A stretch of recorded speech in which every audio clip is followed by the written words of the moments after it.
The grand halls of Mar-a-Lago were buzzing with activity on an unusually warm winter evening. Crystal chandeliers cast a golden glow on the walls, adorned with framed memories of political triumphs and family milestones. Melania Trump, ever the picture of grace, sat in the corner of the sprawling living room, sipping her chamomile tea. She had always been the quieter half of the Trump duo, her poise a counterbalance to her husband's boisterous personality. Tonight, however, her calm demeanor masked a brewing storm. Donald Trump, with his signature red MAGA hat perched proudly atop his head, entered the room with an air of triumph. He was fresh off a golf game, energized and full of stories. As he crossed the room, the sight of Melania's raised eyebrow stopped him in his tracks. "Donald," she began, her Slovenian accent as precise as ever, "we need to talk about that hat." The tone of her voice was enough to make even the former president pause. "The hat? What about it? It's iconic. People love it," he said, adjusting the cap and flashing his signature grin. Melania placed her teacup gently on the table and stood, her tailored dress swaying slightly as she moved. "Iconic, yes, but it's also divisive. And, Donald, we have Barron to think about. Do you know what he told me at school today?" Donald frowned, his jovial mood dimming slightly. "What did he say?" Melania sighed, a mix of frustration and affection evident in her expression. "He said kids are teasing him because of the hat. They say his father's hat is a hat of arguments. He's just a boy, Donald. He shouldn't have to carry your political battles." For a moment, the room was silent, save for the faint hum of the central air conditioning. Donald looked at his wife, then at the hat in his hands. It was more than a hat to him. It was a symbol of his movement, his legacy. Yet, he couldn't deny the pain in Melania's voice or the reality of their son's struggles. "I get it, Mel," Donald finally said, his voice softer. "But this hat isn't just about politics. It's about what we built. It's about the people who supported us." "And what about the people who didn't?" Melania countered, stepping closer. "What about our family? This hat doesn't have to define you, Donald. You are more than a slogan on a cap." Donald looked into her eyes, the tension slowly giving way to a rare moment of vulnerability. "You're saying I should stop wearing it?" "I'm saying," Melania replied, taking his hand, "that sometimes love means choosing peace over pride. For Barron, for us." Donald nodded, the beginnings of a compromise forming in his mind.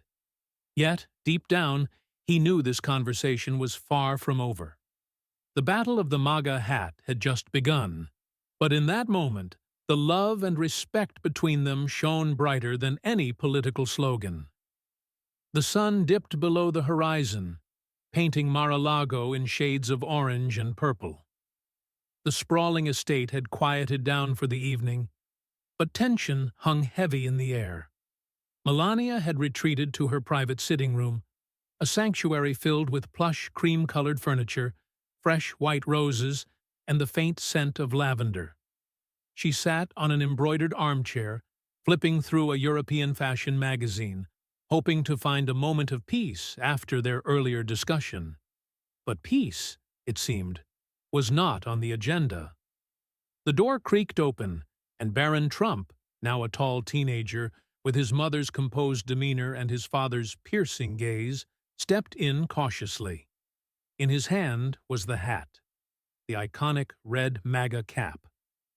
"Mom," Barron began hesitantly, holding the hat like it was a ticking time bomb. "Dad gave this to me just now. He said it's part of our family's legacy." Melania closed her magazine and sighed deeply. "Sit, Barron," she said, gesturing to the ottoman in front of her chair. Barron sat, holding the hat awkwardly in his lap. "Mom, I don't want to wear it.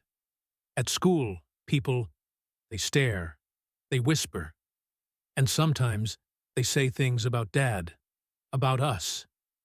Melania's heart ached as she looked at her son. He had always been a quiet, thoughtful boy, caught in the storm of a world he never asked to be a part of. She reached out and brushed a lock of his hair back.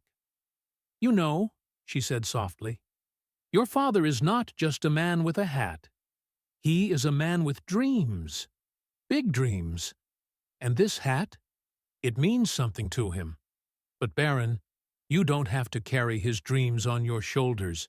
You are your own person." Baron nodded, looking down at the cap. "But will Dad understand that?" Before Melania could respond, the door swung open again. Donald Trump stood in the doorway, still in his golf attire, his golden hair slightly wind-blown. His eyes zeroed in on the hat in Baron's hands. "Hey, sport," Donald said, his voice cheerful, but with a tinge of uncertainty. "I see you've got the hat. Looks good on you." Baron hesitated, his eyes darting between his mother and father. "Dad, I don't think I want to wear it. Not at school, not right now." The smile on Donald's face faltered, and for a moment the room was painfully silent. Melania's eyes met Donald's, silently pleading with him to understand. "Look, son," Donald started, his voice softer now. "This hat, it's not just fabric and stitching. It's a reminder of the people who believed in something bigger than themselves. But if it makes your life harder, I don't want that. I don't want you to feel like you have to wear it to make me proud." Baron let out a breath he didn't realize he'd been holding. Donald walked over, placed his hand gently on his son's shoulder, and took the hat from him. "You know," Donald said with a half-smile, "it's just a hat. It's not who we are as a family. And it's certainly not how I measure love or respect." Melania's eyes softened as she watched the exchange. In that moment, the weight of the hat seemed to lift, replaced by something much more important, a sense of understanding. "Thank you, Dad," Baron said quietly. Donald placed the hat on a nearby table, almost ceremoniously, and turned back to Melania. "Mel, you're right. Sometimes love means choosing peace over pride." Melania smiled faintly. "It's a good start, Donald."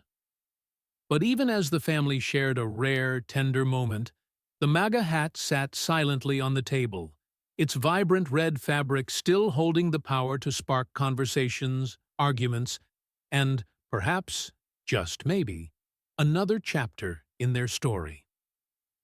The grand dining room of Mar-a-Lago shimmered under the light of an enormous crystal chandelier. The table, long enough to seat 20, was elegantly set with fine china, golden cutlery, and folded white napkins shaped like swans. Despite its usual air of formality, tonight felt different, warmer, more intimate. It was just the three of them, Donald, Melania, and Baron. The MAGA hat, now sitting on a side cabinet, seemed to cast a quiet shadow over the room, like an uninvited guest who refused to leave entirely. But tonight, no one acknowledged it. Instead, the clinking of cutlery, the soft murmur of conversation, and, most importantly, the sound of shared laughter filled the space. "So, Baron," Donald said, chewing thoughtfully on his steak, "what's the deal with this math teacher of yours? You said he looks like, what was it, an angry turtle?" Baron nearly choked on his water, as Melania let out a soft laugh, her hand elegantly covering her mouth. "Dad, seriously," Baron said, his face turning slightly pink. He's just got this face, you know? Like he's always disappointed in everyone." Donald leaned back in his chair, crossing his arms with an exaggerated frown and squinting his eyes. "Like this?" Baron burst into laughter, and even Melania couldn't help but chuckle. It was one of those rare moments when the weight of politics, public image, and relentless media scrutiny seemed to fade away. They weren't the former first family tonight. They were just a family. As Melania poured herself a glass of sparkling water, she looked across the table at her two favorite people. Her husband, for all his flaws and stubbornness, was a man who loved deeply in his own unique way. And her son, a bright and thoughtful young man who carried the burden of his family name with a quiet strength. "Donald," Melania said softly, "do you remember when we first brought Baron home from the hospital? You insisted on holding him for hours, even though the nurses kept telling you to let him sleep." Donald smiled, his eyes twinkling with nostalgia. "Of course I remember. He was so small. I couldn't believe it. I kept thinking, this tiny guy is going to grow up and be taller than me one day. And look at him now. He's a skyscraper." Baron rolled his eyes in that classic teenage way, but couldn't hide his grin. "Dad, I'm only like 2 inches taller than you." 2 inches today, 6 inches tomorrow," Donald replied with mock seriousness.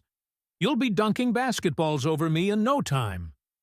The conversation flowed effortlessly from old family stories to light-hearted jokes, and every now and then Donald's booming laugh would fill the room, met with Melania's soft giggle and Baron's boyish chuckle.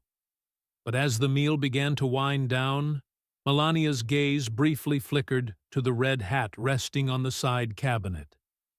It sat there quietly, its bright color almost glowing under the chandelier's light. "Donald," Melania said cautiously, her voice gentle, "what are you going to do with the hat now?" Donald followed her gaze and let out a soft sigh. "You know, Mel, that hat was always more than just a hat to me. It was about fighting for what I believed in. But maybe it's time to find a better way to carry that message. A way that doesn't weigh so heavily on the people I love." Melania's eyes softened, and a small approving smile crept across her lips. "That's very wise, Donald." Baron spoke up, his voice steady but sincere. "Dad, I think people will still listen to you, even without the hat."